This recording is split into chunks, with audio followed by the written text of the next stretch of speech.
Retornamos al Tribunal de la Tarde. Gracias, muchísimas gracias por permanecer con nosotros. Estamos en nuestra audiencia y hoy vamos a conversar con nuestro gran amigo y hermano Víctor Villanueva. Él es especialista en asuntos internacionales, políticas internacionales, y vamos a hablar con él de muchos temas interesantes. Víctor, un placer tenerte. Siempre un privilegio. Menos de béisbol. A conveniencia mutua en esta ocasión. Caramba. No se preocupe, que hoy estamos, ¿sabe? Viene un tercero ahí, puede ser un key moment of the game, como dice. Key moment of the game. Falta mucha pelota, por falta mucho béisbol. Bueno, nosotros los estreduchos. Sí. Bueno, aprovechando a Víctor Villanueva, como siempre, ¿verdad? Con temas de interés y un internacionalista, para trazar un balance, Víctor, al caso Donald Trump, con este retiro de DeSantis. Ya algunos medios están visualizándolo como el próximo presidente de los Estados Unidos. Yo quisiera escuchar tu parecer acerca de cómo entiendes que se vislumbra el futuro de Donald Trump, tomando en cuenta que también está bajo la lupa del lawfare. Sí, Donald Trump se hace el inevitable. Su candidatura aparenta, da esa apariencia de ser inevitable, no solo con la salida de Ron DeSantis, porque ha sido Donald Trump versus el resto de los aspirantes que han ido saliendo de manera circunstancial. Hay que recordar que Ron DeSantis había encabezado las encuestas en un momento dado, en una etapa muy embrionaria del conjunto de aspirantes, junto con otros de los aspirantes que estaban ahí, incluyendo el ex vicepresidente Mike Pence, y que desde aquí el presidente Donald Trump había tenido primero el desafío de romper con los paradigmas de la tradición política de los Estados Unidos, en donde primero un expresidente nunca se había atrevido a repostularse, como una primera premisa que él rompe en su esquema atípica dentro de la política estadounidense. Lo otro está en el hecho de la indeterminada. Yo creo que no tengo propiamente un conteo de todas las acusaciones que se le han consolidado, de los casos federales que inclusive tiene y pesan sobre sí. Y aquí se juega un elemento bastante tendencioso que puede ser una problemática de una reacción colectiva, social, dentro de los segmentos poblacionales que apoyan al presidente Donald Trump. En este caso, entiendo que las postulaciones que él hace es precisamente una reacción a lo que, como tú señalabas, un lawfare, pero en realidad frente a un establishment político denso dentro de los conservadores de Estados Unidos, en donde mediante la vía judicial han visto, o por lo menos él dejó las condiciones viables de que se le encaucen por distintas razones de sus actuaciones como presidente. Ahora bien, en este caso se tiene un escenario en donde será el régimen de sanciones imputable al presidente Donald Trump versus sus aspiraciones presidenciales, con todo lo que implica con un segmento poblacional radical, fiel a su persona, fiel a su figura.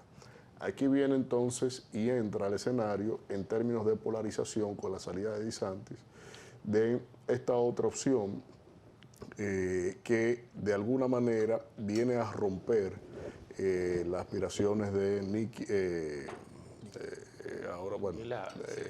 Nikki, bueno, ahora se me olvida el nombre de la candidata que aspira, que está ahí también en aspiración a la nominación presidencial, y que de alguna manera ella, como es gobernadora de Massachusetts, Nikki Haley, y que viene y como ex embajadora también de Donald Trump ante las Naciones Unidas, viene entonces a darle otro grado también de respuesta a una tendencia muy gruesa, que es casi la mitad de la tendencia del Partido Republicano, que no aspira a que Donald Trump sea el candidato presidencial. Para mí es indiscutible que él se alza con la candidatura presidencial, Pero en este caso habrá que ver cómo él logra superar, insisto, estas distintas imputaciones, porque solo hago recordar el tema de Georgia, que el tema de lo del Capitolio, el tema de sus impuestos de sus empresas y las investigaciones federales que pesan sobre Víctor. él, sobre otras actuaciones que creo que será la apuesta por parte de los demócratas frente a él. Esto, como bien dice, todas estas acusaciones, yo creo que es el candidato presidencial de los Estados Unidos que más acusaciones tiene pendiente en diferentes tribunales, acusaciones muy serias de términos federales, pero además también incluso comprobada su asistencia, quizás no así su participación, pero su asistencia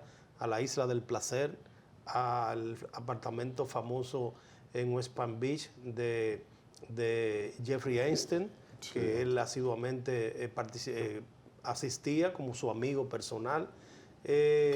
Esto no mandaría un mensaje contundente al votante, al ciudadano norteamericano, independientemente de la escasez de liderazgo que pudiese existir con las limitaciones que tiene el presidente Biden en el ala demócrata? Mira, es que Donald Trump rompe todos esos esquemas. Ese señalamiento, imputaciones de su conducta, al contrario, cae muy bien en su segmento poblacional. Y él ha radicado un voto ahí. Increíble. Porque sí, es un fenómeno, realmente es un fenómeno. Y además que ha logrado que ese status quo mediático, el establishment político de Washington, D.C., no haga que las repercusiones invaliden cualquier aspiración de él.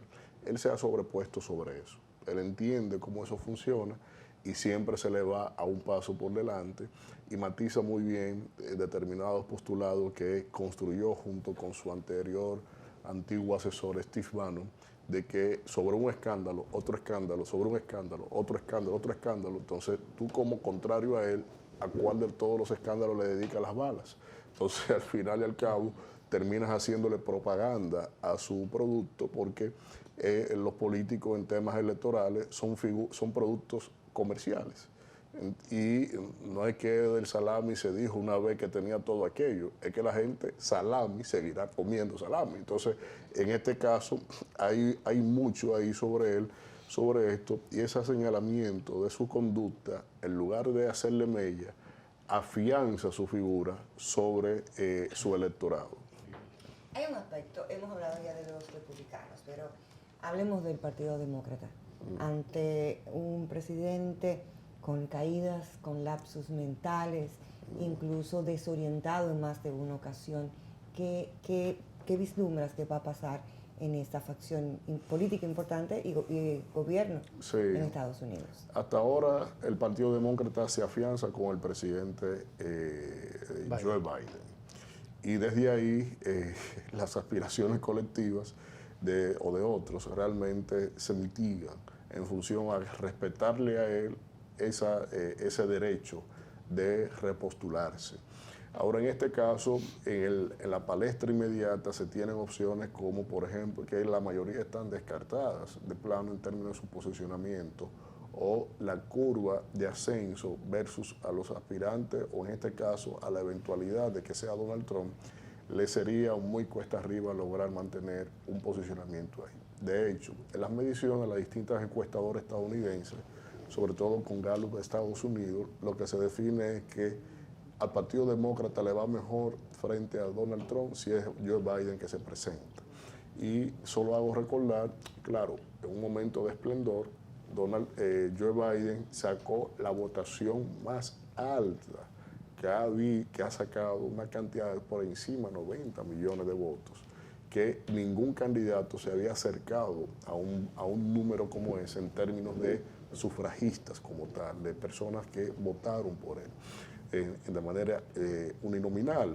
Entonces, en este caso, las opciones del Partido Demócrata están circunscritas en que, por ejemplo, la vicepresidenta Kamala Harris está descartada de plano.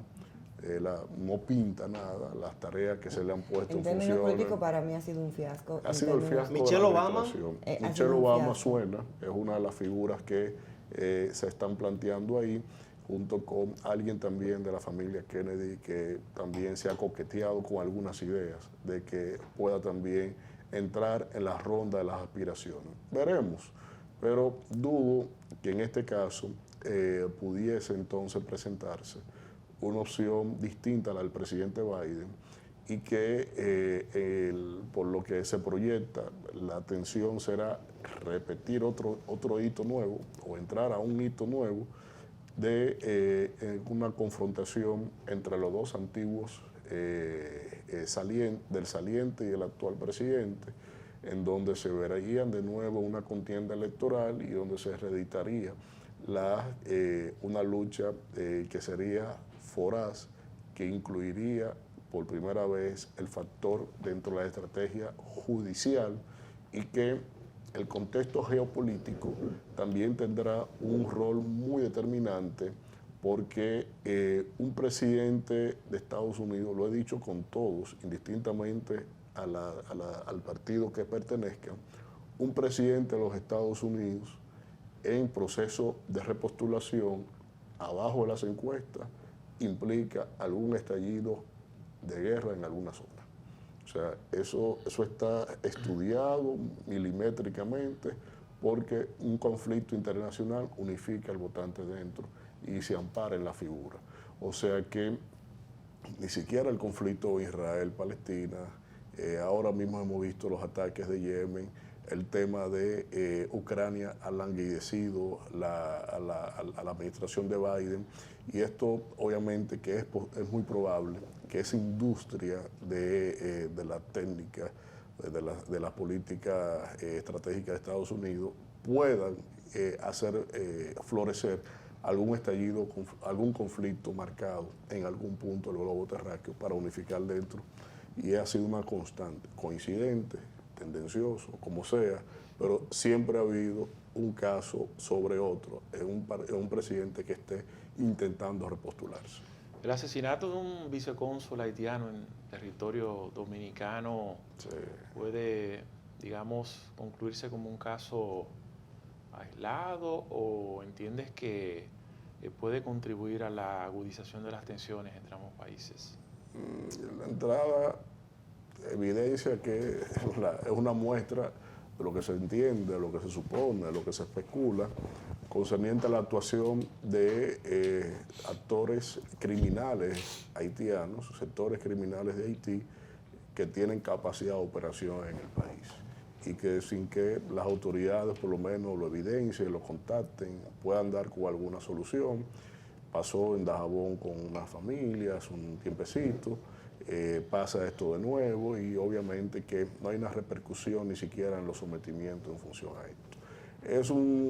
Evidencia también el problema medular que se tiene allí en términos de las situaciones y circunstancias que tiene Haití dentro, que se va agravando con la presencia del ex guerrillero Guy Philippe, y que desde ahí entiendo que las próximas semanas serán semanas determinantes en cuanto a la tendencia actual o hacia un punto de inflexión en cuanto a todo lo que ha acontecido en Haití últimamente, porque para el 26 de enero está supuesto el inicio o la llegada de los efectivos militares de Kenia, y que también Guy Philippe ha ido nucleando un apoyo popular, de arrastre popular, en términos de lo que ha significado siempre sus aspiraciones en la contienda política, y que le lleva ahora a convocar inclusive días de huelgas, exigiendo la renuncia del primer ministro o quien lleva la figura, las condiciones del primer ministro, y que desde aquí entonces pueda llevar a un escenario de crispación política aún mayor, que él quiera crear un status quo previo a la llegada de la misión de las Naciones Unidas, si finalmente llega, y que desde aquí entonces él pueda o se convierta en un actor relevante en términos de esto. Para la República Dominicana es un problema medular, porque no es un actor convencional, es alguien que tiene actitud y ha desarrollado atentados en contra de la República Dominicana. El último lo constituyó cuando la visita del presidente Leonel Fernández Haití, que fue víctima de un atentado allí, capitaneado esencialmente por él, y que esto obviamente ha sido uno de los principales atentados en contra de lo que son los símbolos del Estado Dominicano. Entonces, desde aquí veremos cómo eso se va a lograr, cómo se va a afianzar esa agenda, pero yo creo que son episodios que grafican la situación agreste que tiene ese país y que obviamente para nosotros, en términos de cómo ha actuado el Estado Dominicano, siempre deja mucho que desear porque no se han agotado, por lo menos en las vías diplomáticas, no se han agotado algunos elementos que son esenciales para proteger al país, para proteger nuestros intereses y también brindar un espacio de seguridad que no solo para nosotros, sino para ellos mismos. Y que un funcionario internacional acreditado en el país, eso tiene también implicaciones, aunque Haití no lo denuncie, tiene implicaciones para la responsabilidad internacional del Estado Dominicano con los sujetos que están amparados bajo la Convención de Viena de Derecho Diplomático y Consular. Guy Philippe, ¿un deportado de Estados Unidos o un enviado? Técnicamente deportado, pero para mí en la alta política no hay nada casuístico. Usted pudo haber terminado su condena ya, pero el tema es que se sabe claramente la repercusión que iba a tener una figura como esa en medio de un escenario como este. Entiendo que eso es una jugada, otra jugada puede ser o sirve para ser contexto de una jugada más, pero entiendo que lo técnico deportado, pero en la realidad es un enviado para nuclear algo, porque había una tendencia peor, y es que el liderazgo social se lo estaban llevando los jefes de banda. Sí. Sí. Y esos jefes de banda a nadie respondían. Y para un tigre y medio. Entonces, por eso le doy valor a que fue alguien enviado para que tomara un efecto de arrastre en términos del aspiracional colectivo, porque ni siquiera el primer ministro Ariel Henry lo ha podido cohesionar. O sea que, desde mi punto de vista, usted tiene la razón, es un gran enviado en este caso. De verdad. Divide y vencerá. Sí. Hablemos ahora y nos movemos a un país donde se reconocía por el fútbol, la calidad de sus jugadores y la pasión por este deporte. Y ahora la tiene, gracias a un presidente atípico con una agenda diferente. Tu valoración sobre Milei. Bueno, este rock and roll, como se le denomina, de la rockstar de la política vernácula, digamos, pero bueno, Milei, una predicción cierta no la tiene ni siquiera él mismo sobre sus planteamientos. Aquí lo que estamos es ante un postestandarte o alguien que se ha erigido como un postestandarte de una agenda de debilitar la actuación de la concepción del Estado como tal, dando paso a una agenda libertaria, a una agenda liberal, en términos que plantea la reducción del Estado y afianzar el rol del mercado.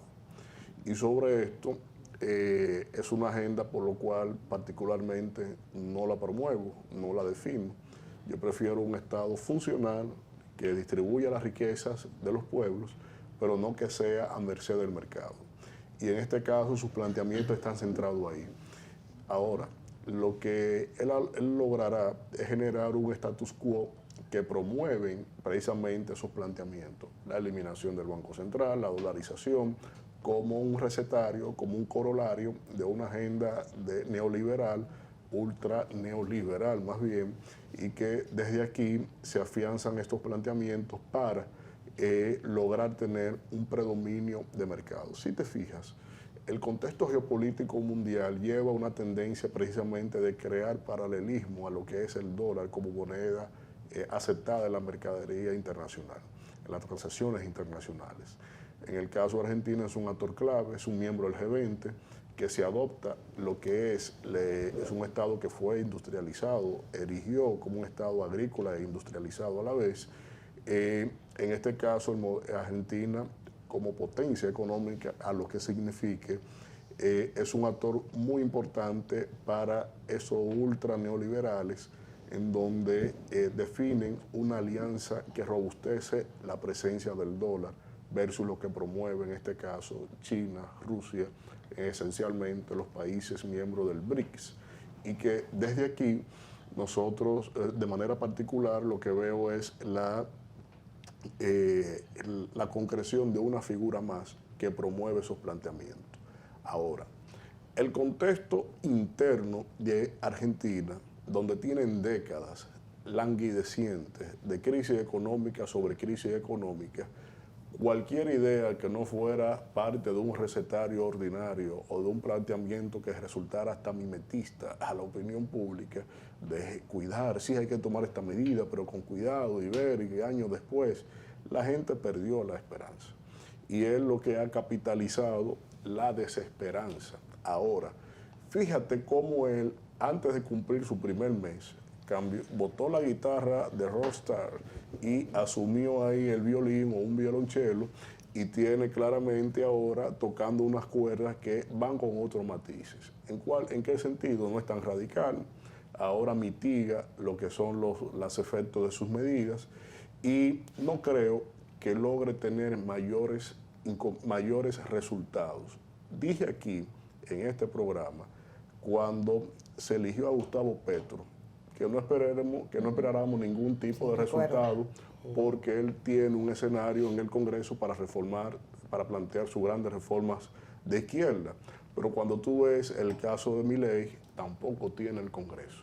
Por lo tanto, él será también otra razón más de desesperanza para ese electorado, para ese país, y siempre he dicho que con su elección Argentina perdió otra gran oportunidad de cambiar su rumbo.